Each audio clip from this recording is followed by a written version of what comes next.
من أجمل الحاجات في مهرجان اسكندرية إنه بيجمعنا بالأحباب مع الممثل الكويتي الأستاذ محمد المنصور. يجمعنا اللقاء هنا في مهرجان اسكندرية وتواجد ومحبة. أستاذ محمد، بتشوف إزاي مهرجان اسكندرية 41 دورة بس شباب برضه؟ رأيك فيه إيه وتواجدك ولو ليه ذكريات معاك مهرجان اسكندرية؟ ايش اقول لك انا حبيبتي؟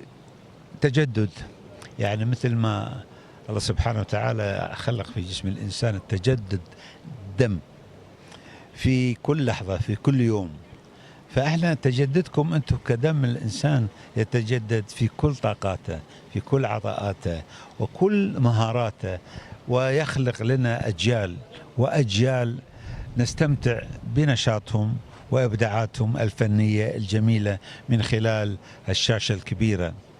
هذه الشاشه الكبيره تعطي حياه، تعطي قصص، كثير من القصص الواقعيه للمجتمع. فاحنا رسالتنا اهي افراح بالضبط. الزغروطه المصريه الحلوه زغروطه حلوه رنت في مهرجاننا. فلذلك هذه الحالة الجميلة احنا نتجدد من خلالها. كذلك العقل السينمائي دائما في تجدد، فيعطي هذه الحياة الجميلة. انت تعرفين طبعا من خلال العالم ككل عايش مثل شكل المثلث او المثلث متساوي الأضلاع، الحالة الاجتماعية والسياسية والاقتصادية.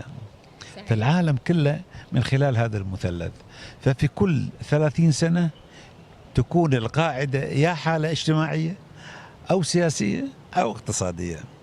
فلذلك احنا نحرص، احنا كصناع الفن سواء كان سينمائيا تلفزيونيا مسرحيا، نقتنص هذه الفرصة من خلال هذه القاعدة ونعمل أعمالنا الفنية الجميلة. لكن قبل التصوير والكاميرا ما تدور كنا بنتكلم على ذكريات مدينة اسكندرية، وقلت لي من لما كنت بتبقى عندك يمكن الكامب من الصبا كده في جولة في البحر الأبيض المتوسط، وإحنا مهرجان للأفلام بحر الأبيض المتوسط، كنت بتعدي على مدينة الإسكندرية. الذكريات الحلوة دي أكتر حاجة تفتكرها دايما اللي في اسكندرية؟ عديت واستانست لما قالوا لي هنا الأزاريطة، قلت خلاص حفظتها. أيوة. وأنا عمري 13 سنة كنا رايحين الكشافة إلى اليونان عن طريق الإسكندرية، فقالوا لي أبو قير، رحنا لأبو قير ورحنا البتناج أو شغلة كذا، لبسنا علمونا كذلك بين محطة الرمل وأبو قير والأزاريطة و سان ستيفانو. ايوه والله زين. تخيل ذاكرتي يعني من 40 ولا 45 سنه الان. زين، خوش مكان. عجبك؟ ايه.